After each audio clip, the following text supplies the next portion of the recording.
ਕਿ ਇੱਕ 7 ਬੰਦਿਆਂ ਦਾ ਗਰੁੱਪ ਹਰ ਪਿੰਡ ਦੇ ਵਿੱਚ ਬਣਾਇਆ ਜਾਏ ਔਰ 7 ਮੈਂਬਰ ਦਾ ਗਰੁੱਪ ਆਪਣੇ ਪਿੰਡਾਂ ਦੇ ਵਿੱਚ ਘੁੰਮੇ ਔਰ ਇਹਦੇ ਵਿੱਚ ਉਹਨਾਂ ਨੂੰ ਐਮਫਸਾਈਜ਼ ਕਰਨਾ ਚਾਹੀਦਾ ਹੈ ਟੈਸਟ ਕਰੋ जैसे मैं तुहानू दस्सिया जिथे फिर अगर कोई पॉजिटिव निकलिया वो किनू मिले उन्होंने ट्रेस करो कि जाके देखो कि किनू मिले उन्होंने भी टेस्ट करो और फिर जेड़े कोविड पॉजिटिव ने ट्रीट करो 3 T's test trace and treat ये चीज़ां अब अगर आप कर सकिए तो तुसी देखो ये अपने पिंड और मोहल्ले कंट्रोल आ सकती है।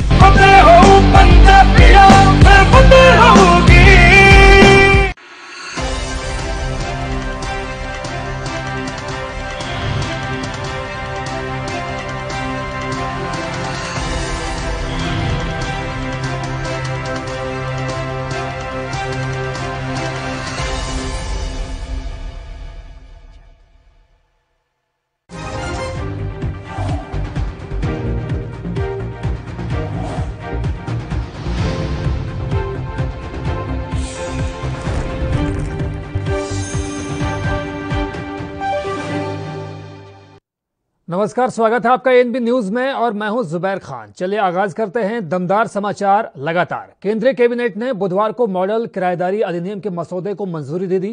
मॉडल किराएदारी अधिनियम का मसौदा अब राज्यों और केंद्र शासित प्रदेशों को भेजा जाएगा। इसे नया कानून बनाकर वर्तमान किराएदार कानून में उपयुक्त संशोधन कर लागू किया जा सकता है। पीएम मोदी की अध्यक्षता में हुई केंद्रीय मंत्रिमंडल की बैठक में इस मसौदे को मंजूरी दी गई। वहीं केंद्रीय नागरिक उड्डयन मंत्री हरदीप सिंह पुरी ने कहा है कि मॉडल टेनेंसी एक्ट सभी राज्य सरकारों और केंद्र शासित प्रदेशों को भेजा जाएगा। वो निर्णय लेंगे कि इसे कैसे लागू करना है। बहुत सालों से इस पर चर्चा जारी है। 2011 की जनगणना के मुताबिक हमारे यहाँ 1 करोड़ से ज्यादा आवास खाली पड़े हैं। मॉडल टेनेंसी एक्ट ग्रामीण और शहरी दोनों जगह के लिए मॉडल उपलब्ध करवाएगा। ये रेसिडेंशियल और कॉमर्शियल दोनों तरह की प्रॉपर्टी के लिए टेम्पलेट मुहैया करवाएगा।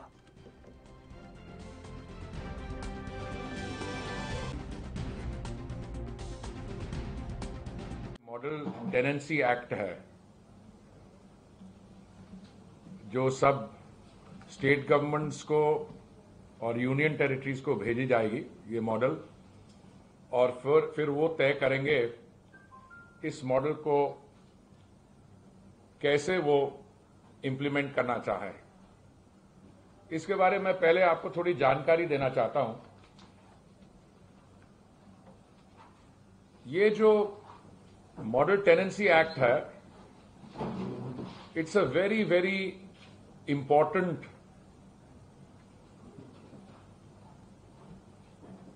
Draft legislation.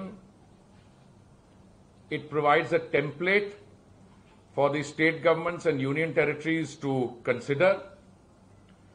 और बहुत साल से, बहुत अरसे से बीजेपी के दिल्ली प्रदेश अध्यक्ष आदेश गुप्ता ने कहा है कि दिल्ली सरकार ने 6 सालों में सिर्फ अपने फायदे के ही काम किए हैं। ना तो दिल्ली सरकार निगम के लोगों को काम करने दे रही है, ना ही दिल्ली सरकार निगम के लोगों को तनख्वाह दे रही है। कोरोना काल में निगम के लोगों ने अपनी जान तक गंवाई है। ऐसे में दिल्ली सरकार को इनके परिवारों को 1 करोड़ की आर्थिक मदद देनी चाहिए। दिल्ली सरकार अपने कर्मचारियों को तो 1 करोड़ रुपए की सहायता दे रहा है, लेकिन निगम के कर्मचारियों की कोई मदद नहीं की जा रही।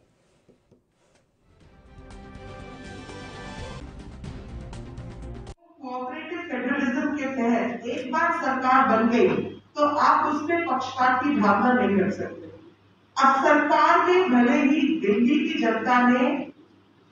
सरकार ने आम आदमी पार्टी को चुनकर भेजा है, लेकिन म्युनिसिपल कॉर्पोरेशन के लिए भाजपा को चुनिए। हमें इन 2 नियमों का पालन अवश्य करना है, जिसमें कोऑपरेटिव फेडरलिज्म बहुत आवश्यक है। अभी मेरे से पूर्व विदुड़ी जी ने और आदेश जी ने अपनी बात कही और उसमें सबको अवगत कराया कि किस प्रकार से बजट में लगातार दिल्ली सरकार की वृद्धि हुई है। 37,000 करोड़ से आज तकरीबन 70,000 करोड़ का इनका बजट बना। दिल्ली में इन्फ्लेशन भी हुई, लोगों की संख्या भी बढ़ी और साथ ही जो क्षेत्र है कार्य का वो म्युनिसिपल कॉर्पोरेशन का बढ़ा। लेकिन दिल्ली को अगर आप म्युनिसिपल कॉर्पोरेशन के द्वारा दिए गई सुविधाएं सेवाओं का मौका नहीं देंगे तो क्या आप दिल्ली को एक अच्छा शहर बना सकते हैं? कहते हैं कि दिल्ली को हमें सिंगापुर बनाना है, कभी वो कहते दिल्ली को लंदन बनाना है, कभी दिल्ली को पेरिस बनाने की बात करते हैं। और जो बिल्कुल राष्ट्रमुख पर काम करने वाला निगम है, उस निगम की व्यवस्थाओं को खुद दिल्ली सरकार पंगु बनाए, तो इससे ज्यादा कोई बेईमानी नहीं हो सकती है, इससे ज्यादा कोई अपराध नहीं हो सकता है, इससे ज्यादा कोई अमानवीयता नहीं हो सकती है। मुझे ध्यान है कि जिस समय दिल्ली में डेंगू चिकनगुनिया का कहर था, उस समय डीवीसी वर्कर, निगम के कर्मी, निगम की पूरी व्यवस्थाएं उसको दुरुस्त करने में लगी और डेंगू चिकनगुनिया पर दिल्ली में रोक लगाई। लेकिन जब प्रचार की बात आई, श्रेय लेने की बात आई, तो मुख्यमंत्री साहब अपने घर में गमले में पानी बदलकर इश्तेहारों में डेंगू चिकनगुनिया से विजय प्राप्त करने का वो खुद श्रेय। दिल्ली के पर्यावरण मंत्री गोपाल राय ने बताया कि उनकी सरकार 33 लाख पौधे लगाने के लिए 5 जून से शहर में वृक्षारोपण अभियान का आगाज करेगी। गोपाल राय ने कहा कि केंद्र सरकार ने पिछले साल हमें 15 लाख पौधे लगाने का लक्ष्य दिया था, हमने 32 लाख पौधे लगाए थे। इस बार केंद्र ने हमें 18 लाख पौधे लगाने का लक्ष्य दिया है। गोपाल राय के मुताबिक दिल्ली सरकार की नर्सरीज ने लोगों को 6,60,000 पौधे मुफ्त में दिए थे। गोपाल राय ने यह भी कहा कि हमने पिछले साल औषधीय पौधे बांटने शुरू किए थे, इस साल भी हम 5 जून से ऐसा अभियान शुरू करेंगे। दिल्ली सरकार के उद्यान गृहों से लोग मुफ्त में औषधीय पौधे ले सकते हैं, जिससे वैश्विक महामारी के दौरान उनको रोग प्रतिरोधक क्षमता बढ़ाने में मदद मिलेगी।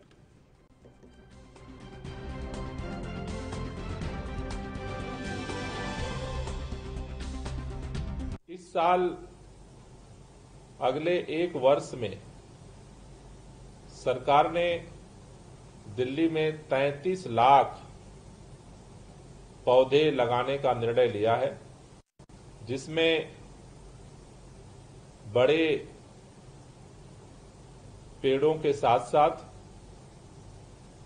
दिल्ली में जो प्रदूषण की समस्या है उसमें PM10 का एक अहम रोल होता है, जो खास तौर से डस्ट से, धूल से पैदा होता है जो सड़क के किनारे। इसके लिए सड़क के किनारे भी छोटे पौधे लगाए जाएंगे, स्क्रैप लगाए जाएंगे, जिससे कि PM10 को भी कंट्रोल किया जा सके। हर साल केंद्र सरकार सभी राज्यों को वृक्षारोपण का टारगेट देती है। पिछली बार केंद्र सरकार ने दिल्ली को 15 लाख पौधे लगाने का टारगेट दिया था, जिसमें अरविंद केजरीवाल जी के वादे के अनुसार जो हमने दिल्ली के लोगों से चुनाव के समय 10 महत्वपूर्ण गारंटी दी थी, उसमें दिल्ली के पर्यावरण को ठीक करने के लिए 2 करोड़ पौधे लगाने का 5 साल में लक्ष्य रखा था। उस लक्ष्य को देखते हुए हमने केंद्र सरकार के दिए हुए 15 लाख के लक्ष्य से दुगना लक्ष्य गारंटी के अनुरूप उसको पूरा करने के लिए इस दूसरे साल में 33 लाख पौधे लगाने का हमने लक्ष्य रखा है, और जिसकी शुरुआत 5 जून से हम सांकेतिक रूप से करेंगे, क्योंकि अभी दिल्ली के अंदर कोरोना की स्थिति के कारण अभी अर्ध लॉकडाउन है, तो इसलिए 5 जून से इसकी आंशिक हम सांकेतिक शुरुआत करेंगे और आगामी दिनों में बड़े स्तर पे इसका अभियान जो है वो चलाया जाएगा। दिल्ली के अंदर खास तौर से इम्यून सिस्टम जिसको लेकर के सब जगह। उत्तर प्रदेश 5 करोड़ से ज्यादा कोरोना टेस्ट करने वाला देश का पहला राज्य बन गया है। अतिरिक्त मुख्य सचिव स्वास्थ्य अमित मोहन प्रसाद ने कहा कि अब तक कुल 5,32,000 टेस्ट किए जा चुके हैं। पिछले 24 घंटों में राज्य में सिर्फ 1,500 पॉजिटिव केस मिले हैं। अब रिकवरी दर भी 97.1% हो गई है और एक्टिव मामलों की संख्या घटकर 28,000 हो गई है। मंगलवार को राज्य ने 24 घंटे में 3,31,511 टेस्ट किए। अमित मोहन ने आगे कहा कि पिछले 24 घंटों में कोविड संक्रमण के 1,514 नए मामले सामने आए। इस दौरान 4,939 लोग डिस्चार्ज हुए। सक्रिय मामलों की संख्या घटकर 28,694 रह गई।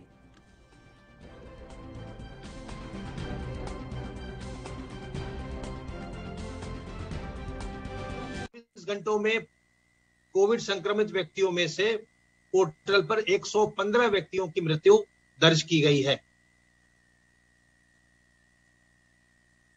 कल का यानी पिछले 24 घंटे की जो पॉजिटिविटी की दर है वो 0.5% रही है, जबकि इस महामारी की शुरुआत से अब तक की अगर हम बात करें तो ओवरऑल पॉजिटिविटी की रेट 3.4% है। उत्तर प्रदेश देश में सबसे ज्यादा दैनिक टेस्ट और पूल टेस्ट करने वाला राज्य है। इसी के साथ साथ हम बहुत ही व्यापक स्तर पर सर्वेलेंस का कार्य भी लगातार कर रहे हैं। अब तक 2,90,967 इलाकों में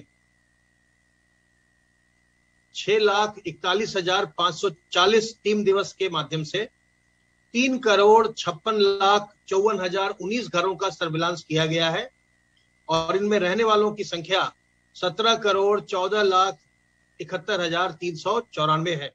वैक्सीनेशन का कार्य भी बड़े पैमाने पर चल रहा है और जैसा कि आप जानते हैं अब समस्त 75 जिलों में 18 से 45 वर्ष के आयु वर्ग के लोगों का भी और 45 से अधिक उम्र के आयु वर्ग के लोगों का भी वैक्सीनेशन का कार्य चल रहा है। सभी जगह सभी जिलों में यह देखा जा रहा है कि जो युवा वर्ग है उसमें बहुत ही ज्यादा उत्साह है और वो टीका लेने के लिए बढ़ चढ़ कर आगे आ रहा है। किसी प्रकार के भी भ्रामक प्रचार के प्रभाव में न आइए, अपना टीकाकरण जरूर करवाइए। सरकार के द्वारा ये टीकाकरण कोरोना महामारी के दौरान जहां एक और लगातार फ्रंट लाइंस में लगे डॉक्टर्स कोरोना वॉरियर्स की भूमिका निभा रहे हैं, तो वहीं दूसरी तरफ उनके ऊपर गलत टीका टिप्पणी और उनकी पिटाई तक की जा रही है। ताजा मामला असम के होजाई से जिले से सामने आया है, जहां पर इलाज के दौरान एक कोविड-19 मरीज की मौत के बाद कुछ लोगों ने युवा डॉक्टर की जमकर पिटाई की।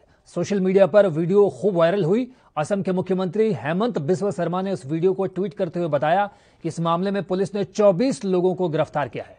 तो वहीं इंडियन मेडिकल एसोसिएशन ने असम में डॉक्टर्स की पिटाई की घटना पर गहरा दुख व्यक्त किया। आईएमए के प्रेसिडेंट डॉक्टर जे जयलाल ने कहा है कि इंडियन मेडिकल एसोसिएशन और देश की पूरी डॉक्टर बिरादरी युवा और शानदार डॉक्टर सीयूज कुमार सेनापति की पिटाई से दुखी और गुस्से में है। तो वहीं गुवाहाटी मेडिकल कॉलेज के डॉक्टर्स ने कड़े कानून बनाने की मांग की है।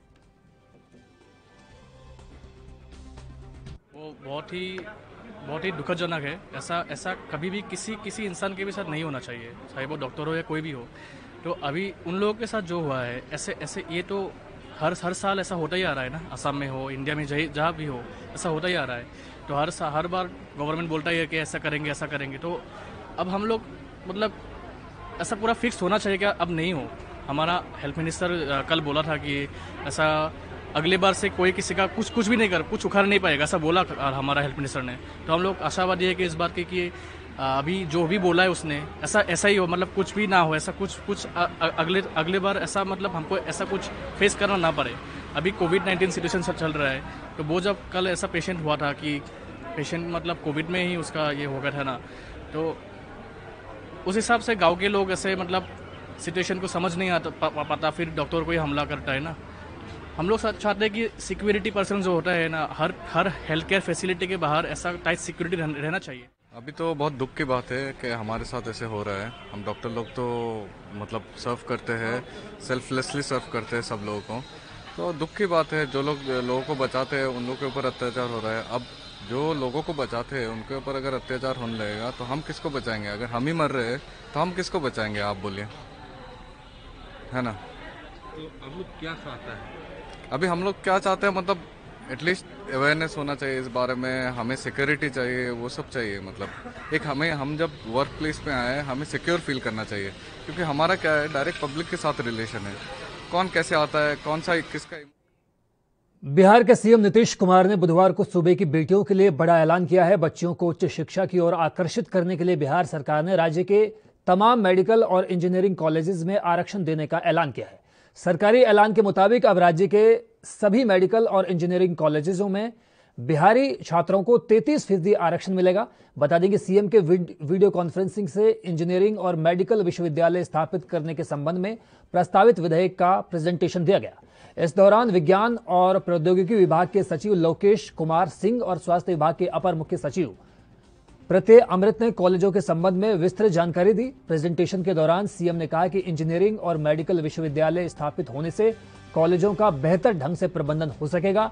साथ ही कॉलेजों में स्टडी कार्य को बेहतर ढंग से कंट्रोल भी किया जा सकेगा।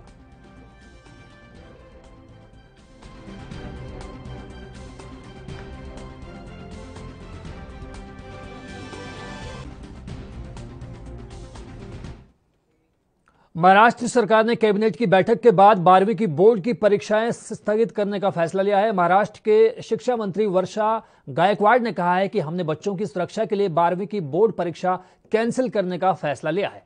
और क्या कुछ उन्होंने कहा, आपको सुनवाते हैं। जिस तरह से आप सबको मालूम है कि कोरोना की असाधारण परिस्थिति में जो निर्णय होते आ रहे हैं, और आप सबको मालूम है कि 12th की परीक्षा जो थी वो 23 अप्रैल को होने वाली थी, जिसको हमने मई एंड तक पोस्टपोन किया था।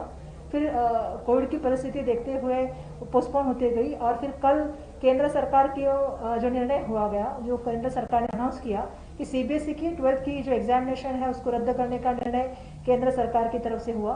उससे पहले केंद्र सरकार ने जो शिक्षा मंत्रियों के साथ बीसी ऑर्गेनाइज की थी, जिसमें हमने भी ये भूमिका रखी थी कि जिस तरह से परिस्थिति है, चाहे वैक्सीनेशन की बात हो, चाहे बच्चों की हेल्थ और सुरक्षा की बात हो, आज 1.5 साल से बच्चे पढ़ रहे हैं, उनके मानसिक स्वास्थ्य की बात हो, तो ये बातें हमने वहाँ पे रखी थी। और आने वाले दिनों में बारिश की बात है, उसकी बात हमने रखी थी। और मुझे कहना पड़ेगा कि केंद्र सरकार की हमारी भूमिका रखने के बाद माननीय मुख्यमंत्री महोदय जी ने भी फेसबुक लाइव के माध्यम से जो है वो केंद्र और राज्य में एक सूत्रता होनी चाहिए, और जिस तरह से केंद्र और राज्य एक साथ मिलकर चलने चाहिए, जो भूमिका उन्होंने कही थी, उसके बाद कल केंद्र सरकार ने, आपको पता है कि सीबीएसई की 12वीं की परीक्षा रद्द करने का निर्णय लिया है। कुछ राज्यों ने आज निर्णय लिया है, उससे पहले कुछ राज्यों ने निर्णय लिया था, तो सब हमने मंत्रिमंडल को अवगत किया गया। और शालेय शिक्षा विभाग की तरफ से डिजास्टर मैनेजमेंट के लिए हमने फाइल 12th के लिए मूव की है, और यही मुझे लगता है कि 1-2 दिन में उनकी मीटिंग हो जाएगी और आने वाले दिनों में। बंगाल में चुनाव होने के इतने दिन बाद भी सियासी बयानबाजी का दौर जारी है। ऐसे में बीजेपी के वरिष्ठ नेता और छत्तीसगढ़ के पूर्व मुख्यमंत्री रमन सिंह ने मुख्यमंत्री ममता बनर्जी पर हमला किया है। रमन सिंह ने कहा है कि ममता बनर्जी बीजेपी कार्यकर्ताओं को नौकरी से निकाल रही हैं।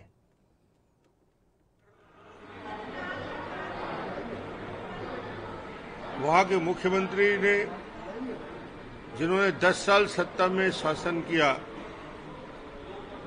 जिस प्रकार लोकतंत्र की हत्या वहां हो रही है, भारतीय जनता पार्टी के कार्यकर्ताओं को न केवल प्रताड़ित किया जा रहा है, घर जलाए जा रहे हैं, हत्या हो रही है, जो इस चुनाव की पृष्ठभूमि को दिखाता है कि हिंसा का वो भयानक रूप। पंचायत चुनाव में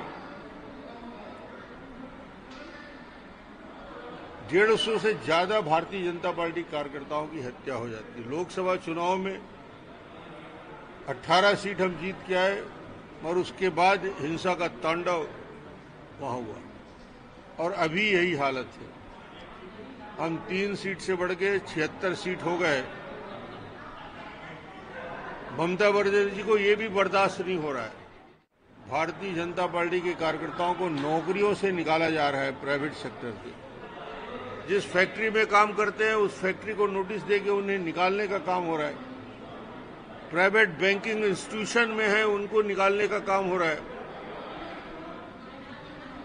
उनके रोजगार छीने जा रहे हैं, उनकी हत्या हो रही है। हिंदुस्तान में शायद कहीं चुनाव के बाद स्टेट छोड़कर, घर छोड़कर, जमीन छोड़कर अन्य राज्य में पलायन की बात आपने नहीं सुनी होगी, मगर पश्चिम बंगाल में हजारों हजार लाखों लोग, असम में सरहदी। सीबीएसई 12वीं बोर्ड के बाद अब उत्तराखंड बोर्ड ने भी कोरोना महामारी के चलते 12वीं की परीक्षाएं रद्द करने का ऐलान किया है। शिक्षा मंत्री अरविंद पांडेय ने बताया कि जल्द ही 12वीं की उत्तराखंड की जो पॉलिसी है उस पर विचार किया जाएगा। जिन स्टूडेंट्स को लगेगा कि वे बेहतर अंक हासिल कर सकते हैं, उन्हें हालात ठीक होने पर परीक्षा का मौका दिया जाएगा। आपको बता दें कि इससे पहले हरियाणा और गुजरात में भी 12वीं की परीक्षाओं को रद्द किया जा चुका है। कोरोना महामारी को देखते हुए मंगलवार को पीएम नरेंद्र मोदी ने सीबीएसई और आईसीएसई की परीक्षा रद्द की थी।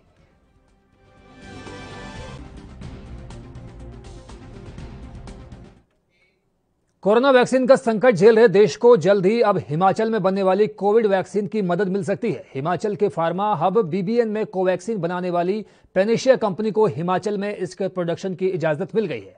बरोटीवाला नालागढ़ के फार्मा हब के अध्यक्ष सतीश सिंगल ने कहा कि अब कोवैक्सीन का उत्पादन भी शुरू होने जा रहा है। इस बीच प्रदेश के उद्योग जगत से जुड़े उद्योगपतियों ने मुख्यमंत्री से मिलकर बीबीएन में कार्यरत तमाम कर्मचारियों के लिए प्राथमिकता के आधार पर वैक्सीनेशन लिस्ट में उनको शामिल किए जाने की मांग उठाई।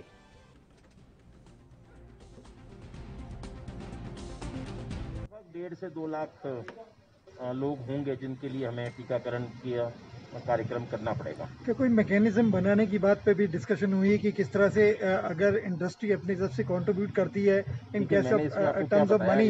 इसमें कुछ दिक्कतें हैं पॉलिसी की, क्योंकि इंडस्ट्री डायरेक्टली खरीद नहीं सकती है, खरीदना पड़ेगा किसी न किसी निजी अस्पताल के माध्यम से। तो जब निजी अस्पताल के माध्यम से खरीदने जाते हैं तो कुछ कॉस्ट इम्पैक्ट आ जाता है। तो उसको कैसे कर सकते हैं आज इसके बारे में कहना तो मेरे लिए उचित नहीं होगा, बट हमने चर्चा करी है, विषय उनके संज्ञान में लाया है। उन्होंने जहाँ तक फार्मा उद्योग की बात है, वो मुख्यमंत्री जी का देव बन से निर्देश था कि किसी भी तरीके से फार्मा इंडस्ट्री रुकनी नहीं चाहिए, बिकॉज इसको प्रदेश नहीं, देश नहीं, बल्कि विदेशों में भी दवाई की बहुत सख्त ज़रूरत है। और उनके दिशा निर्देश अनुसार पूरी इंडस्ट्री चलती रही है, किसी तरीके से कोई भी दिक्कत नहीं आई। ख़ास तौर पे वहाँ का जो लोकल एडमिनिस्ट्रेशन है, चाहे वो एसपी साहब थे, डीसी साहब, एसडीएम साहब, सब ने बहुत सहयोग किया। उसके अलावा ड्रग कंट्रोलर का बड़ा वो रहा। और दवाई मुंबई में ड्रग्स पैडलिंग के आरोपी ने बाथरूम साफ करने के लिए इस्तेमाल में लाई जाने वाले लाइजोल को पीकर आत्महत्या की कोशिश की। ड्रग्स पैडलर को जेजे अस्पताल में आनंद फनन में शिफ्ट करवाया गया, जहां उसकी हालत नाजुक बताई जा रही है। जानकारी के मुताबिक 1 जून की सुबह टॉयलेट का बहाना कर बाथरूम में गया, जहां उसने लाइजोल को पीकर खुदकुशी करने की कोशिश की। यह आरोपी मुंबई के डोंगरी इलाके का रहने वाला है और इसे एनसीबी ने 31 मई को एमडी ड्रग्स की कॉमर्शियल क्वांटिटी के साथ गिरफ्तार किया था। ड्रग्स पैडलिंग के केस में एनसीबी ने इससे पहले भी गिरफ्तार किया था, लेकिन जमानत पर बाहर आने के बाद वो दोबारा ड्रग्स के कारोबार में एक्टिव हो गया। फिलहाल एनसीबी ने मजिस्ट्रेट को पूरे मामले की जानकारी दे दी है और ड्रग पैडलर की मेडिकल कंडीशन पर भी नजर रखे हुए है। एनसीबी की हिरासत में आत्महत्या की कोशिश करने वाले इस ड्रग पैडलर का नाम एजाज साइको है। यह आरोपी डोंगरी इलाके में एमडी ड्रग्स के सबसे बड़े ड्रग सप्लायर्स में से एक है।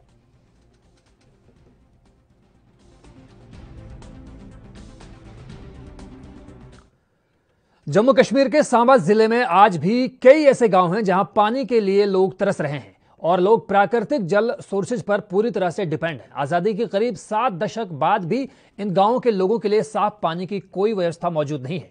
केंद्र सरकार की हर घर नल योजना का इस गांव से कोई लेना देना नहीं। सांबा जिले में दूर दराज गांव रियोर भी एक ऐसा ही गांव है जहां लोग लंबा सफर तय कर और घंटों कतार में खड़े होकर पानी तालाब से पीने को मजबूर है। पैदल घर से तालाब तक पहुंचने और फिर वहां से पानी बर्तन में भरकर घर ले जाने में ही घंटों बर्बाद होते हैं। इस गांव में जल शक्ति विभाग की ओर से पानी की पाइप तो बिछाई गई, लेकिन आज तक इसमें पानी नहीं पहुंचा। ऐसे में खाना बनाने से लेकर पीने तक के लिए लोगों को तालाब का पानी इस्तेमाल करना पड़ रहा है। रोजाना इस तालाब पर पानी लेने वालों की कतार देखने को मिलती है। ज्यादातर परिवारों की महिलाएं और बच्चों पर ही पानी लाने की जिम्मेदारी रहती है। गांव के चौकीदार स्वर्ण लाल के मुताबिक उन्हें इस तालाब का पानी पीना पड़ता है, क्योंकि यहां सड़क का काम चल रहा था, जिसकी खुदाई के दौरान पानी की मेन पाइपलाइन उखड़ गई। आपने जो देखा हमारा गांव की हालत तला की, तो गर्मी टाइम पे हम उबाल के पानी पीते हैं जी, ठीक है। तो पानी अभी सुविधा नहीं है, महीने 15-20 दिन बाद ही टैंक आता पानी का। तो जो पानी की सप्लाई है वो नहीं आती है? नहीं आती है, अभी काम चालू। सर कई बार 2 चक्कर लगा देता है एक दिन में, 15 दिन महीने में यही आता है। 15 दिन तो वो पानी नहीं चलता होगा ना टैंकर वाला? सर कैसे गुजारे? एक ड्रम वो भर लेते हैं लोग, तो फिर मुश्किल हो जाती है, फिर यही पानी तालाब का ही पीना पड़ता है। सर मवेशी भी यही पानी पीते हैं और हमें भी यही पानी पीना पड़ता है। और कई लोगों की समस्या है कि गांव को किलोमीटर से इधर आना पड़ता है पानी लेने के लिए तालाब में। जहाँ तालाब में नहीं आए तो नाले में जाना पड़ता है पानी को लेकर। पानी तो यहीं आता ही नहीं। कब से नहीं आ रहा है, क्या दिक्कत है? पानी आता ही नहीं है, कभी कभी आता है। तो फिर कहाँ से पानी पीते हो, क्या? तालाब का पानी पीते हैं हम। यही जानवर भी जाए यहाँ से पीते हैं और गाय हैं वो भी यहाँ से पीते हैं, हम भी यहाँ से पीते हैं। ना ये मतलब पानी की समस्या, पानी की जो दूसरा पेड़ हमारा गाँव है तो कम से कम मतलब 72 कुंबा हमारे गाँव में है। मेरी लंबरदारी में 72 कुंबा है जिसमें पानी की बहुत दिक्कत है। तो पाइप हरियाणा के फतेहाबाद के टोहाना के विधायक देवेंद्र सिंह बबली और किसानों के बीच हुए विवाद को लेकर भारतीय किसान यूनियन के प्रदेश अध्यक्ष गुरनाम सिंह चढ़ूनी ने ऐलान किया है। किसान नेता गुरनाम सिंह ने बताया कि अगर विधायक देवेंद्र सिंह बबली 7 जून तक माफी नहीं मांगते हैं और पुलिस उनके खिलाफ मामला दर्ज नहीं करती है तो 7 जून को किसान हरियाणा के सभी थानों का घेराव करेंगे। पूरे प्रदेश में 2 घंटे के लिए तमाम थानों का घेराव किया जाएगा। उन्होंने ये भी कहा कि उसके बाद अगर प्रशासन द्वारा कार्रवाई नहीं की जाती तो 10 और 11 जून को किसान देवेंद्र सिंह बबली की टोहाना के हर गांव में शव यात्रा निकाली जाएगी।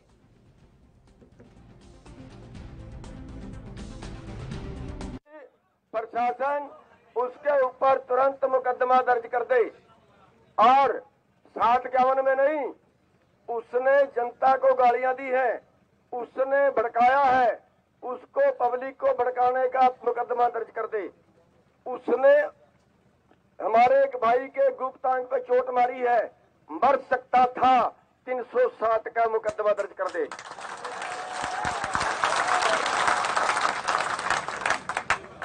उन्होंने उसके बाद वीडियो डाली है और वीडियो में किसानों को ये कहा है कि ये उग्रवादी है, ये पंजाब जैसा हाल करना चाहते हैं, भेड़िए हैं। उसमें जो भी धारा बनती हो उसमें मुकदमा दर्ज कर दे। अगर ये मुकदमा दर्ज नहीं करते हैं तो हमने 7 तारीख ना 7 तारीख 5 का वो है ना, 5 का तो पहले गिरा, 7 तारीख को 2 घंटे के लिए। और फिलहाल रुख करेंगे एक बड़ी खबर का जो पंजाब प्रदेश से सामने आ रही है। जी हां, पंजाब से बड़ी खबर NBTV की स्क्रीन पर आपके सामने मौजूद। दरअसल लोपोके को मिलेगा नया तहसील परिसर। तो पंजाब से ये बड़ी खबर, होशियारपुर को मिला फूड स्ट्रीट, OUVGL योजना के तहत बनेगा बुनियादी ढांचा। तो पंजाब से ये बड़ी खबर, विकास परियोजनाओं को CS की मंजूरी मिली है। होशियारपुर को जहां पर फूड स्ट्रीट मिलने का फैसला हो चुका है, घोषणा हो चुकी है।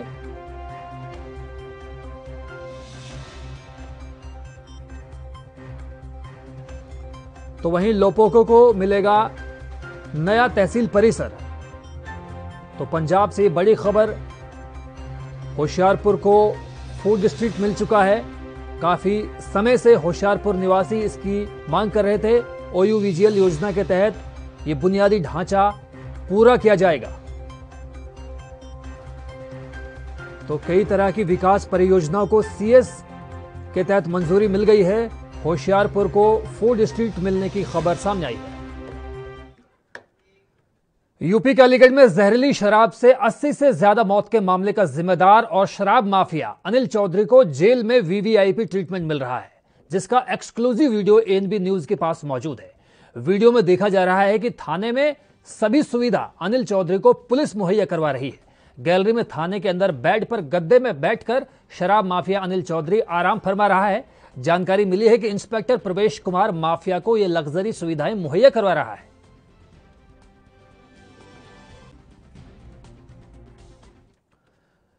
मध्य प्रदेश के कोरोना महामारी के मुश्किल वक्त में एक तरफ जहां कई जगहों से खाकी के मददगार बनने की तस्वीरें सामने आई, तो वहीं कुछ जगहों पर खाकी की दबंगई भी देखने को मिली। ऐसा एक मामला नीमच से सामने आया है, जहां फल और सब्जी का ठेला लगाने वालों को 2 पुलिसकर्मियों के गुस्से का शिकार होना पड़ा और पुलिसकर्मियों ने उनकी फल सब्जियों को सड़क पर फेंक दिया। फल और सब्जियों को सड़क पर फेंके जाने की घटना को मौके पर मौजूद किसी शख्स ने अपने मोबाइल में कैद किया और अब ये वीडियो तेजी के साथ सोशल मीडिया पर वायरल हो रहा है, जिसके बाद सीएसपी राकेश मोहन शुक्ल ने कहा कि मैंने भी वीडियो देखा है, इस मामले की जांच कर दोषियों के खिलाफ कार्रवाई की जाएगी। उन्होंने कहा कि हम पुलिस जवानों को यही सलाह देते हैं कि किसी का नुकसान ना करें। अगर आदेश का उल्लंघन किया गया था तो कानून के मुताबिक धारा 188 के तहत कार्रवाई की जानी चाहिए थी। एसपी ने शिकायत के बाद पुलिसकर्मी को लाइन अटैच कर जवाब तलब किया है। अंतर्राष्ट्रीय बाजार के प्रभाव से पेट्रोल डीजल की कीमतें बेलगाम होती जा रही हैं। बीते महीने 2 मई के बाद से इनकी कीमतों में लगातार इजाफा हो रहा है। वहीं छत्तीसगढ़ की राजधानी रायपुर में मंगलवार को पेट्रोल 92 रुपये 76 पैसे प्रति लीटर और डीजल 92 रुपये प्रति लीटर हो गया। इस तरह दोनों के बीच का अंतर भी अब कम होकर 38 पैसे का हो गया है। पेट्रोल डीजल के बीच के घटते अंतर ने चिंता और बढ़ा दी है। जानकारों का कहना है कि इसकी वजह से माल भाड़े में फिर से बढ़ोतरी के आसार है। वहीं डीजल वाहनों की मांग में और कमी आएगी। इन दिनों पेट्रोल की मुकाबले डीजल की मांग तो वैसे भी कम हो गई है। 1 जून से गैस सिलेंडर की कीमतों में भी बदलाव किया जा रहा है। बताया जा रहा है कि व्यावसायिक गैस सिलेंडर की कीमतें 120 रुपये सस्ती हो गई हैं। वहीं घरेलू गैस सिलेंडर की कीमतों में कोई बदलाव नहीं किया गया है। इस तरह रायपुर में घरेलू गैस सिलेंडर 880 रुपये और व्यावसायिक गैस सिलेंडर 1629 रुपये है। इस तरह 5 किलो वाला सिलेंडर 324 रुपये में मौजूद है।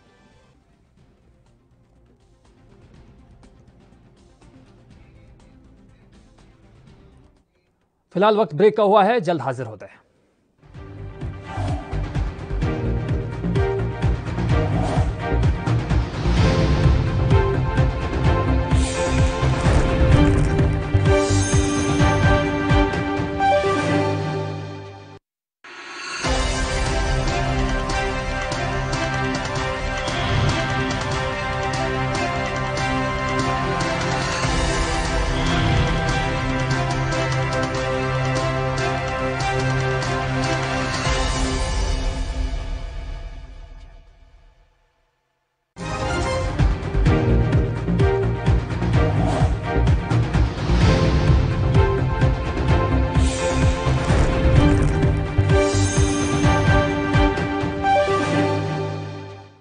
तो ब्रेक के बाद स्वागत है आपका। कोविड-19 महामारी के कारण कई लोगों के बेरोजगार होने और खाद्य सामग्री खरीदने में आ रही मुश्किलों को देखते हुए मिजोरम के खेल मंत्री रॉबर्ट रोमाविया रोयते और पूर्व मंत्री CS वुलुया अपने इलाके के गरीब लोगों के राशन का खर्च उठा रहे हैं।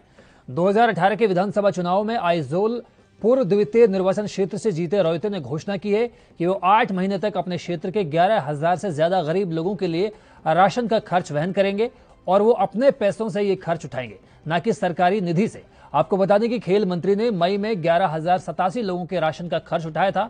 मिजोरम में आइजोल पूर्व द्वितीय क्षेत्र कोविड-19 से सबसे ज्यादा प्रभावित क्षेत्र है।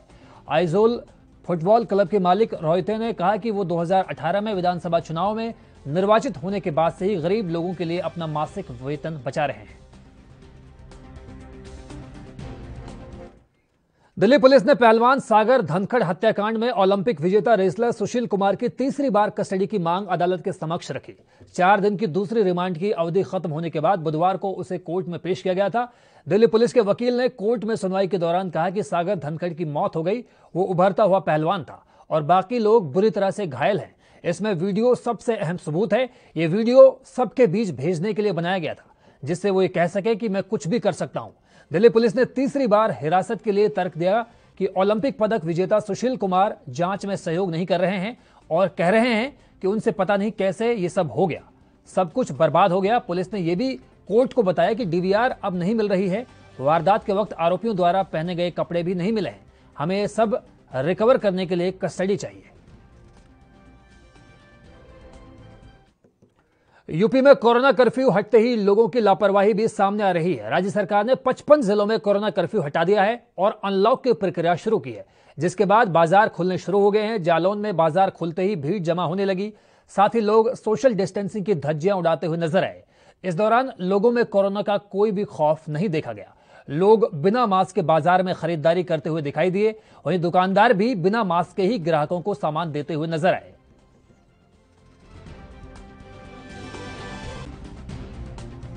सूबे के मुखिया योगी आदित्यनाथ ने 55 जिलों में कोरोना कर्फ्यू व अनलॉक की प्रक्रिया शुरू कर दी है। तो वहीं जनपद जालौन में अनलॉक की प्रक्रिया शुरू होते ही जनपद जालौन के मार्केट में सोशल डिस्टेंस व कोविड-19 के नियमों की धज्जियां उड़ाते हुए लोग नजर आए। वहीं जब लोगों के सामने कैमरा आया तो उन्होंने मास्क लगाना शुरू कर दिया। जब दुकानदारों से बात की और उनके सामने कैमरा आया तो उन्होंने भी मास्क लगाना शुरू कर दिया। आखिरकार लोग क्यों इतनी लापरवाही बरत रहे हैं? वहीं कोरोना महामारी का प्रकोप अभी खत्म नहीं हुआ है। वहीं सरकार लगातार प्रयास कर रही है कि लोगों को इस कोरोना महामारी से बचाया जा सके। तो वहीं एक बात यही भी सामने से आ रही है कि अभी प्रशासनिक अधिकारी इतनी ढील क्यों दे रहे हैं, जो लोग कोविड-19 व सोशल डिस्टेंस की धज्जियां उड़ाते नजर आ रहे हैं। NB news Mangrajpur Jalaun. पंजाब के मानसा के रायपुर गांव में बीती रात तेज हवाओं के साथ एक थर्मल प्लांट की राख ने 150 से 200 एकड़ जमीन पर ताजा उगाई गई कपास की फसल को बेकार कर दिया। किसानों का कहना है कि गर्मी से उनकी फसल पहले ही खराब हो चुकी है, लेकिन प्रशासन और थर्मल अधिकारी इस ओर कोई ध्यान नहीं दे रहे। वहां के किसान सरकार और जिला प्रशासन से मुआवजे की मांग कर रहे हैं। ग्रामीणों का कहना है कि गर्मी की वजह से उनकी फसलें पहले ही बर्बाद हो चुकी हैं, लेकिन प्रशासन और थर्मल प्रशासकों ने अब तक कुछ नहीं किया। ਇਹਦਾ ਸਾਡੇ ਤਕਰੀਬਨ ਜੀ 21-2200 ਦਾ ਤਾਂ ਅਸੀਂ ਬੀਜ ਪਾਤਾ ਜੀ। ਇਹ 'ਚ ਫਸਲ ਵਾਹੁਣ ਤੇ ਵਾਹਣ ਵਾਹੁਣ ਤੇ ਖਰਚਾ ਆਇਆ ਕਿ 7-8 ਹਜ਼ਾਰ ਰੁਪਇਆ ਕਿੱਲੇ ਦਾ ਖਰਚਾ ਆ ਜਾਂਦਾ ਜੀ। ਸਾਡੇ ਘੱਟੋ ਘੱਟ ਵੀ 150-200 ਏਕੜ ਫਸਲ ਖਰਾਬ ਹੋਈ ਹੈ ਜੀ। ਅਸੀਂ ਮੁਆਵਜ਼ੇ ਦੀ ਮੰਗ ਕਰਦੇ ਸਰ, ਮੁਆਵਜ਼ਾ ਮਿਲਣਾ ਚਾਹੀਦਾ ਜੀ। ਇਹ ਨਾ ਜਿਹੜਾ ਪਰਸੋਂ ਮੀਂਹ ਆਇਆ ਝਗੜਾ ਹੈ ਜੀ, ਉਸ ਮੀਂਹ ਹਨੇਰੀ ਦੇ ਕਾਰਨ ਜੀ ਥਰਮਲ ਦੇ ਵਿੱਚੋਂ ਜਿਹੜੀ ਰਾਖ ਉੱਡ ਕੇ ਆ ਕੇ ਸਾਡੇ ਨਰਮਿਆਂ ਤੇ ਪੈ ਗਈ ਹੈ ਜੀ, ਜਿਹਦੇ ਕਾਰਨ ਸਾਡੀ ਨਰਮੀ ਦੀ ਫਸਲ ਪੂਰੀ ਤਰ੍ਹਾਂ ਬਰਬਾਦ ਹੋ ਚੁੱਕੀ ਹੈ। ਇਸ ਤੋਂ ਪਹਿਲਾਂ ਵੀ ਸਾਡੇ ਨਾਲ ਕਈ ਵਾਰੀ ਇਹ ਹੋ ਚੁੱਕਿਆ ਜੀ। ਅਸੀਂ ਥਰਮਲ ਅਧਿਕਾਰੀਆਂ ਦੀ ਧਿਆਨ ਵਿੱਚ ਲਿਆਂਦਾ ਜੀ, ਪ੍ਰਸ਼ਾਸਨ ਦੇ ਧਿਆਨ ਵਿੱਚ ਲਿਆਂਦਾ ਜੀ, ਪਰ ਸਾਡੇ ਅਜੇ ਤੱਕ ਕਿਸੇ ਨੇ ਕੋਈ ਪੱਕੇ तौर ਤੇ ਇਹਦਾ कोई हल नहीं किया गया जी। ਮੰਗ ਤਾਂ ਇਹੀ ਹੈ ਜਿਹੜਾ ਸਾਡੇ ਵਾਹਨ ਟੇਕ। यूपी के गाजियाबाद नगर निगम का 15% कर बढ़ाने का फैसला अब विरोध की वजह बन गई है। दरअसल गाजियाबाद नगर निगम के विरोध में कई पार्षद, RWA एसोसिएशन, कई व्यापार संगठन खोलकर सामने आ गए हैं। नगर निगम के टैक्स बढ़ोतरी बढ़ने से दुकान चलाने वालों पर भी गहरा असर पड़ेगा। उनका भी विरोध साफ तौर पर नजर आ रहा है और आम जनमानस और पार्षद भी इसकी मुखालिफत कर रहे हैं। इस समय पार्षद सत्ता पक्ष के हों या विपक्ष के, नगर निगम के कर को लेकर एक सुर में बात को सामने रख रहे हैं। रखे कि जो महंगाई इतनी बढ़ रही है, हाफ टैक्स बढ़ रहा है, ये कहाँ से दिया जाएगा जी। 1.5-2 साल हो गई, बच्चे घर में पड़े हुए, कैसे खर्चे चले, कैसे क्या करेंगे। हाफ टैक्स नहीं बढ़ना चाहिए और बढ़ेगा तो हम तो ऐसे आंदोलन करेंगे। ठीक। उस समय पे जब समस्या है लोगों के साथ में, कोरोना काल चल रहा है, अभी तो लोगों का कोई आमदनी का जरिया नहीं है, क्योंकि काम धंधे सब बंद है, उसमें भी ये बढ़ोतरी कर रहे हैं तो ये जो है गलत है। और इसमें अगर ये मानते हैं हम तो एक वो दे रहे हैं आपके माध्यम से, इनको एक वो देना चाह रहे हैं कि भाई इसे ना बढ़ाएं। अगर ये नहीं मानेंगे और बढ़ाएंगे तो हम पूरा इसको आंदोलन करेंगे। आज आप लोगों ने प्रोटेस्ट किया है, काले झंडे लगाए हैं, काली पट्टी लगाई है, कारण क्या? क्योंकि आप खुद नगर निगम में एक पार्षद हैं। नगर निगम ने आज जन विरोधी कार्य किया। 15% जो हाउस टैक्स बढ़ाया है वह मानवता के अनुसार भी खत्म कर दिया। नगर निगम ने अपनी मानवता, ना तो सदन की परमिशन ली और ऊपर से रोजगार चले गए, तो सब ये है जी। नहीं, प्रोटेस्ट आप कर रहे हो, क्या आपके प्रोटेस्ट से नगर आयोग, मेयर या अन्य लोगों पर प्रभाव पड़ेगा? क्यों ना पड़ेगा जी, ना पड़ेगा तो अनिश्चितकालीन धरना। मतलब अभी तो केवल सांकेतिक है ये, इसको आप सांकेतिक मान के चल रहे हैं। आप किस प्रकार से देख? सभी सरकारें जहां किसानों के लिए लगातार सुविधाएं मुहैया करवाने की बात कर रही हैं, तो वही दिन किसानों के लिए नई योजनाएं भी बनाई जाती है, लेकिन बावजूद इसके जमीनी हकीकत कुछ और ही नजर आती है। अगर यूपी के चीनी के कटोरा कहे जाने वाले लखीमपुर खीरी की बात करें तो लखीमपुर खीरी जिले में सबसे ज्यादा गन्ने की पैदावार की जाती है, फिर भी किसानों की दुर्दशा खत्म नहीं हो रही। जिले की ही तहसील पलिया में किसानों को ठीक ढंग से खाद भी मुहैया नहीं हो पा रहा, जिससे किसानों में आक्रोश देखने को मिल रहा है।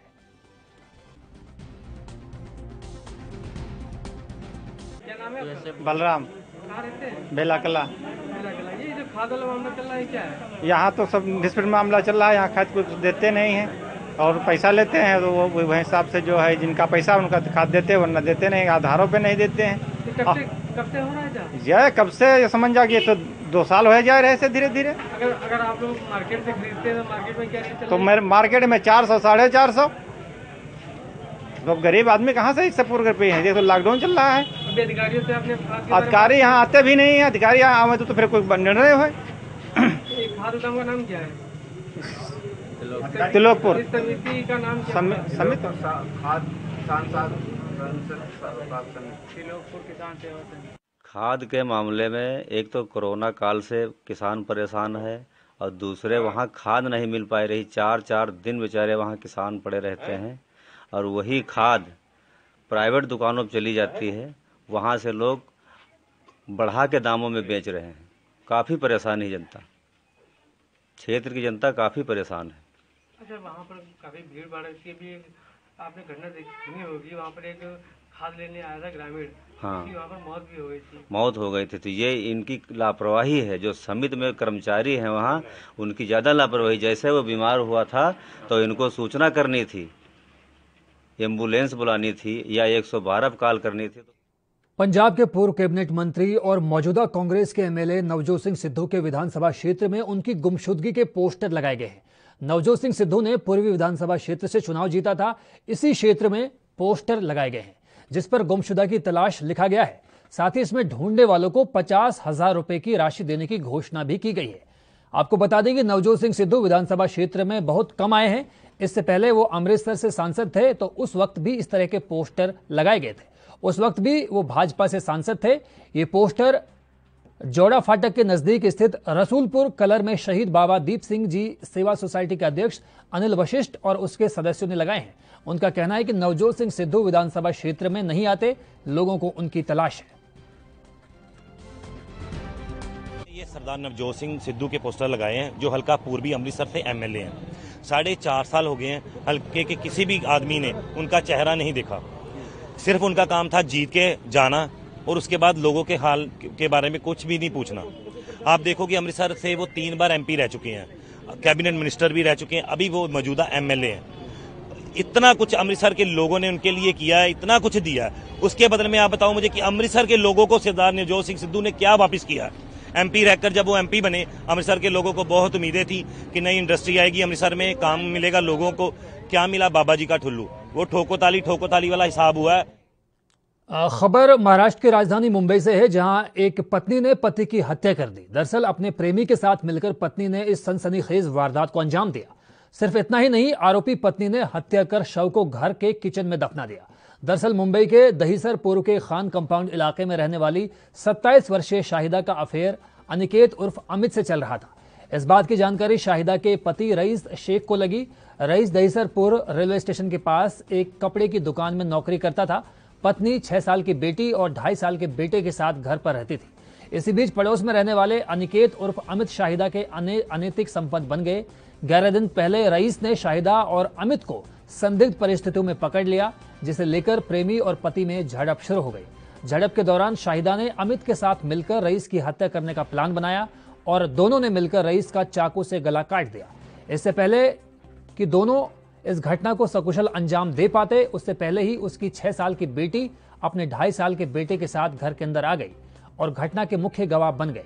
कातिल मां ने मासूम बच्चों को डरने धमकाने की कोशिश की, लेकिन एक दिन चाचा के सामने बच्चों ने सारी वारदात का खुलासा कर दिया, जिसके बाद मृतक के भाई ने पुलिस को घटना की तमाम जानकारी दे दी। मध्य प्रदेश के कोरोना महामारी के मुश्किल वक्त में एक तरफ जहां कई जगहों से खाकी के मददगार बनने की तस्वीरें सामने आई हैं, तो वहीं कुछ जगहों पर खाकी के दबंगे भी देखने को मिले।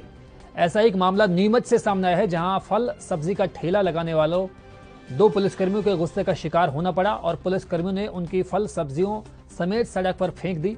फल और सब्जियों की सड़क पर फेंके जाने की घटना को मौके पर मौजूद किसी शख्स ने अपने मोबाइल में कैद किया और अब ये वीडियो तेजी के साथ वायरल हो रहा है, जिसके बाद सीएसपी राकेश मोहन शुक्ल ने कहा कि मैंने भी वीडियो को देखा है, इस मामले की जांच कर दोषियों के खिलाफ कार्रवाई की जाएगी।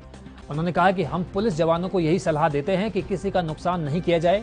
अगर आदेश का उल्लंघन किया गया था तो कानून के मुताबिक धारा 188 के तहत कार्रवाई की जानी थी। एसपी ने शिकायत के बाद पुलिसकर्मी को लाइन हाजिर कर जवाब तलब किया है।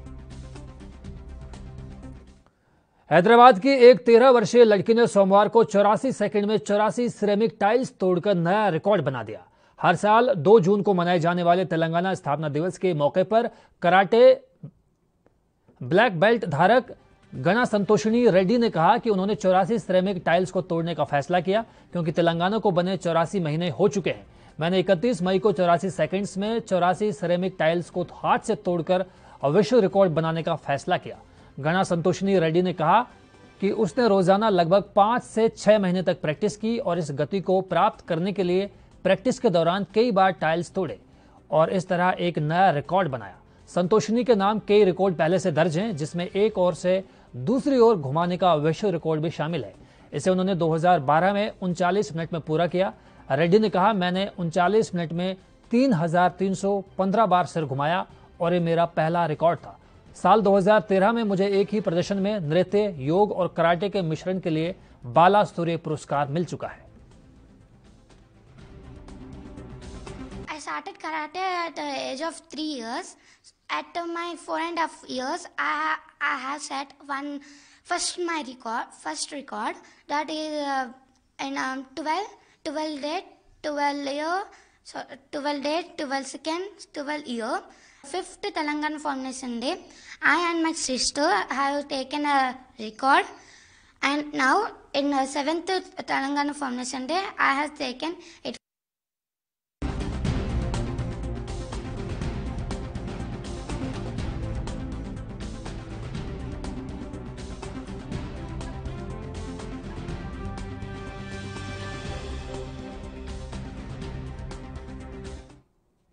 तो फिलहाल वक्त एक और ब्रेक का हुआ है, जल्द हाजिर होते हैं।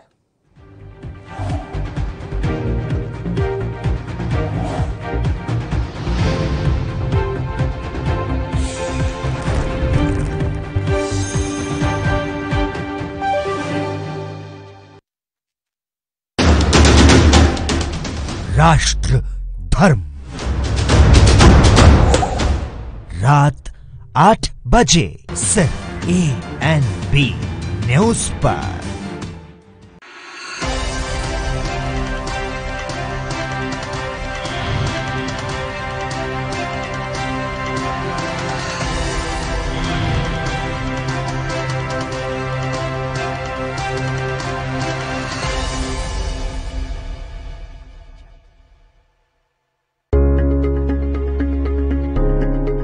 तेज बुखार, खांसी, जुकाम व गले में खराश जैसे लक्षण दिखते ही कोरोना की जांच करानी चाहिए। जांच रिपोर्ट का इंतजार किए बिना अपने चिकित्सक से परामर्श कर दवाओं का सेवन शुरू कर देना चाहिए।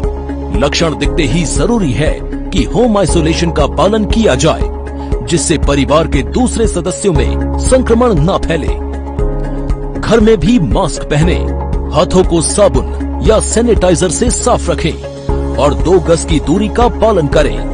कोविड बीमारी में 99% of the time disease mild होती है और सारे 99% पेशेंट जो हैं रिकवर कर जाते हैं। 1% ही ऐसे पेशेंट हैं जिसमें डिजीज सीवियरिटी बढ़ती है और ऑक्सीजन की जरूरत पड़ती है।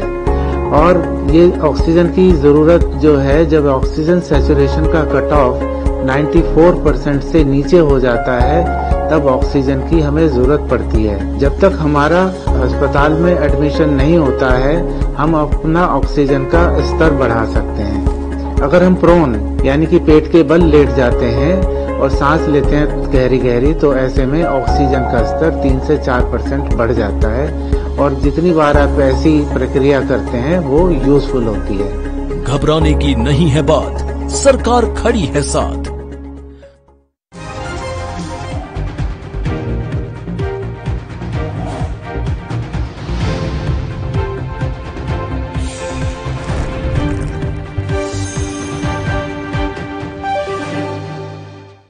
तो ब्रेक के बाद स्वागत है आपका। यूपी में बहराइच के खेरटिया हमीदपुर गांव में चुनावी रंजिश को लेकर 2 पक्षों में जमकर मारपीट हुई और जमकर लूटपाट भी हुई।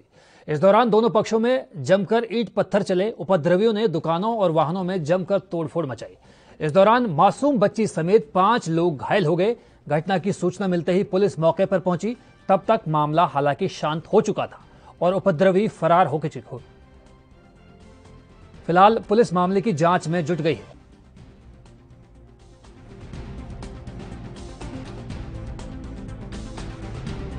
आबादी इसमें, तो उसमें 3 आदमियों का बंटवारा था।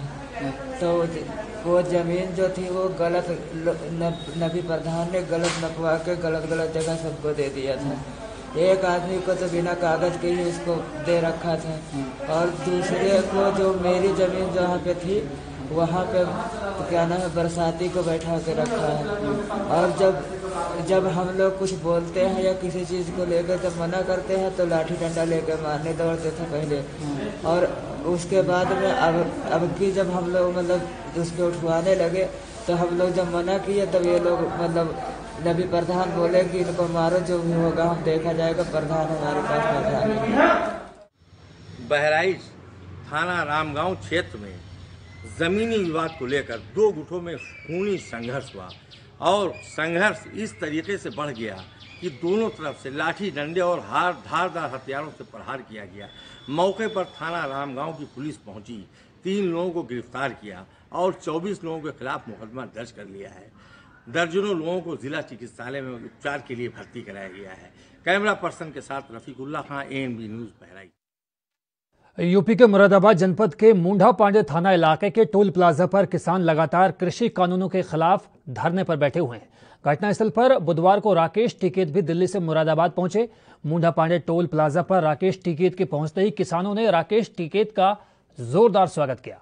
भारतीय किसान यूनियन के पक्ष में लोगों ने जमकर नारे लगाए और टोल प्लाजा को फ्री करा दिया गया। राकेश टिकैत से जब पूछा गया कि वो किस लिए मुरादाबाद पहुंचे थे तो उन्होंने जानकारी देते हुए बताया कि अब उत्तर प्रदेश में भी किसान प्रोटेस्ट कर रहे हैं तो पुलिस परेशान कर रही है। जिला प्रशासन ने किसानों पर मुकदमे दर्ज कर दिए हैं। वहाँ पे दिल्ली में कोई किसी ने बता रहा क्या कोई एग्रीमेंट हो रहा है हमारे, हम सच्चे पे इन्हें आंदोलन करेंगे, सरकार सुनेगी, सरकारों को सुनना पड़ेगा। आज यहाँ पर हैं तो क्या यहाँ से तो नई शुरुआत मानी जाएगी? नहीं आए हम तो यहाँ करे, इनको नोटिस दे रखे, सबको मुकदमे लिख रहे, इनकी गाड़ी पकड़ रहे, तो मगा भाई पकड़ो तो मैंने जेल भेजो ना। तो अब आपका यहाँ क्या विचार है? हम है प्रशासन कोई आएगा तो बात करेंगे, आप उठा के जाएंगे। क्या आपके द्वारा क्या टोल फ्री है? क्या टोल फ्री किया गया है? क्या टोल तो फ्री नहीं कर रखा आपने आपने। एक सवाल मेरा और था, प्रधानमंत्री को किम जोंग कहा गया है, क्या है क्या किम जोंग की? अरे किम जोंग तो कम है क्या, कोई बोलने का किसी को अधिकार नहीं है। किम जोंग तो एक देश का राजा है, तो ये भी तो देश का राजा ही है। किम जोंग कोई गलत चीज कही गई है? वो प्रेस के लोग बोल रहे हैं उन्हें जेल में कैमरा और कलम पर बंदूक का पहरा है, सारी एजेंसी पे पहरा है, पूरा देश कब्जे में है, आधा देश बिक लिया, बोल कोई रहा नहीं, तो किम जोंग से कम कहाँ है? हम 27 तारीख से लगातार NH-24 मुंडा पांडे टोल प्लाजा में बैठे हुए हैं, परंतु शासन प्रशासन की हठधर्मिता ने इतना दुखी कर दिया, किसान को इतना दुखी कर दिया कि इन्होंने हमें बिजली पानी नहीं दिया। तो हमने इस चीज़ के लिए टिकैत साहब से शिकायत करी, तो टिकैत साहब अचानक ही इधर से प्रोग्राम से आ रहे थे और वो हमारे पास रुके। रुकने के बाद में उन्होंने हमें दो लाइनें हमको दे करके गए और ये कह के गए कि अगर शासन प्रशासन तुमसे छेड़खानी करता है, तुमको दबाता है, हड़काता है, जेल में भेजता है। तो यूपी के मैनपुरी में 7 राष्ट्रीय पक्षी मोरों की हत्या का सनसनीखेज मामला सामने आया है। हत्या करने वाले एक आरोपी को ग्रामीणों ने पकड़कर पुलिस को सौंप दिया, जबकि दूसरा हत्यारा भाग जाने में कामयाब रहा। घटना थाना किशनी के भरतपुर महीगंवा गांव की है। यहां मोरों की हत्या की सूचना पर पुलिस और वन विभाग की टीम मौके पर पहुंची। पशु चिकित्सा अधिकारी को बुलाकर सभी मृतक मोरों का पोस्टमार्टम कराया गया।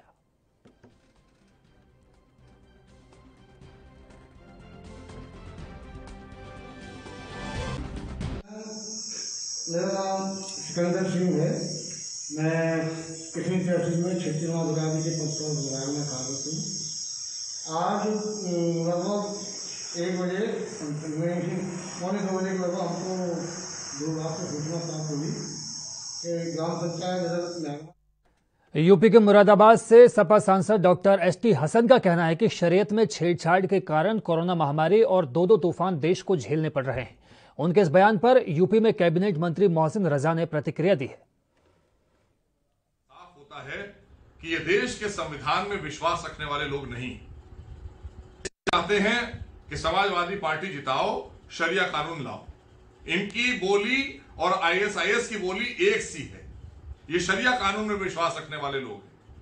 इसलिए नाइंसाफी की जो बात कर रहे हैं, तो इन्हें नाइंसाफी जो नजर आ रही है ST हसन को और समाजवादी पार्टी के नेताओं को, ये है कि बरसाना में होली क्यों हो रही है, CA का कानून क्यों आ रहा है देश में, धारा 370 क्यों समाप्त कर दी गई कश्मीर से?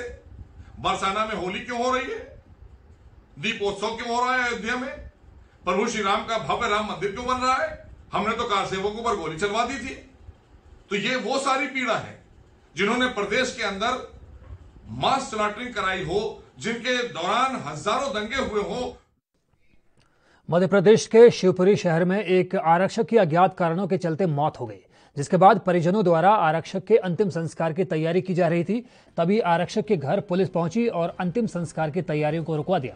फिलहाल पुलिस ने आरक्षक के शव को अपने कब्जे में लेकर पोस्टमार्टम के लिए भेज दिया है और मामले की तहकीकात की जा रही है।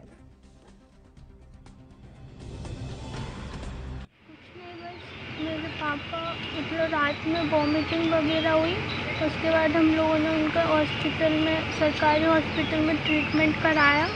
बोतल लगी उनको, फिर वो घर आए। बोतल लगने से पहले उनको वॉमिटिंग हो रही थी। कोरोना महामारी के बीच मोदी सरकार द्वारा सीबीएसई की 12वीं की परीक्षाओं को रद्द किए जाने के फैसले के बाद जहां कुछ अभिभावकों और स्टूडेंट्स ने इसे बच्चों की सुरक्षा को देखते हुए सही फैसला बताया, तो वहीं कुछ पेरेंट्स और गार्जियंस ने ये उन बच्चों के साथ अन्याय करार दिया जिन्होंने पूरे साल मेहनत की है। अभिभावकों ने कहा कि पिछले साल भी कोविड के बीच में एग्जाम हुए थे और इस साल भी किए जा सकते थे। वहीं स्कूल प्रिंसिपल्स ने भी इस फैसले का स्वागत किया है और बच्चों की सुरक्षा के लिहाज से बेहतर कदम बताया है। यूपी के बस्ती जिले के महरीपुर गांव में स्वास्थ्य टीम की बड़ी लापरवाही सामने आई है। कोरोना जांच के नाम पर विभाग के कर्मचारी किस तरह से लापरवाही मचा रहे हैं वो आप वीडियो के जरिए बाकायदा देख सकते हैं। गांव में लोगों का नाम नोट कर उनकी जांच नहीं की जा रही, बल्कि सिर्फ टारगेट पूरा करने के लिए बिना जांच के ही कोरोना जांच कार्ड तोड़ा जा रहा है, जिसकी वजह से लोगों की कोरोना जांच भी नहीं हो पा रही और जांच किट भी खराब हो रही है। वहीं डीएम ने मामले का संज्ञान लेते हुए जांच के आदेश दिए हैं। हरियाणा के पलवल में सरकारी स्कूलों में पढ़ने वाले विद्यार्थियों को अभी तक भी पुस्तकें मिल नहीं पाई है, जबकि नए शैक्षणिक सत्र को शुरू हुए 1 महीना बीत चुका है। सरकारी स्कूलों के विद्यार्थी एक दूसरे से किताबें मांगकर ही काम चला रहे हैं और न ही शिक्षा विभाग की तरफ से बच्चों के लिए ऑनलाइन क्लासेस उपलब्ध करवाई जा रही हैं। पलवल जिले में इस वक्त सरकारी स्कूलों में पढ़ने वाले बच्चों की संख्या 95,000 के करीब है। इनमें से ज्यादातर बच्चों को किताबें नहीं मिल पाई।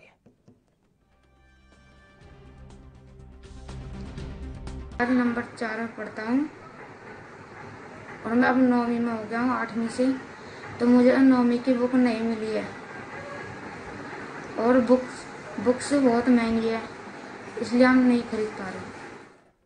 उत्तर प्रदेश 5 करोड़ कोरोना टेस्ट करने वाला देश का पहला प्रदेश बन चुका है। प्रदेश सरकार ने टेस्टिंग, ट्रैकिंग और ट्रीट की नीति पर आक्रामकता के साथ काम किया, जिसका नतीजा है कि कोरोना को कंट्रोल करने में बड़ी कामयाबी मिली। प्रदेश में कोरोना से रिकवरी दर 97.1% है। बीते 24 घंटों में प्रदेश में कोरोना के सिर्फ 1500 संक्रमित केस मिले हैं, जबकि 3,32,000 लाख लोगों के टेस्ट किए गए। बता दें कि प्रदेश में 30 अप्रैल को सबसे ज्यादा 38,000 मामले सामने आए, लेकिन aggressive testing, micro containment zones system और गांव में निगरानी समितियों के द्वारा किए गए माइक्रो मैनेजमेंट और ट्रीटमेंट से कोरोना को नियंत्रित करने में कामयाबी मिली है। पिछले 24 घंटों में कोरोना पॉजिटिविटी रेट 0.2% रही। इसके अलावा उत्तर प्रदेश के तमाम जिलों में 18 से 45 साल के लोगों के लिए वैक्सीनेशन अभियान शुरू हो गया। हरियाणा के रेवाड़ी में थाना रामपुरा पुलिस ने गोली मारकर घायल करने के आरोप में 2 आरोपियों को गिरफ्तार किया है। उनमें से एक आरोपी राजस्व विभाग में पटवारी के पद पर कार्यरत हैं। जानकारी के मुताबिक आपसी बहस को लेकर यह पूरा विवाद हुआ था।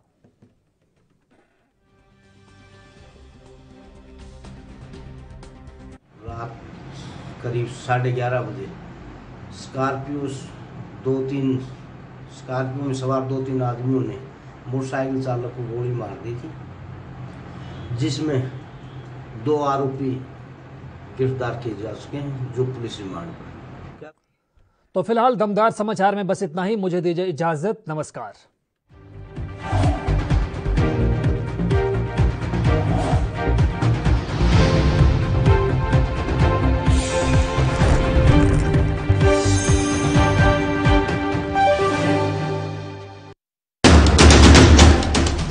राष्ट्र धर्म, रात 8 बजे सिर्फ ANB न्यूज पर।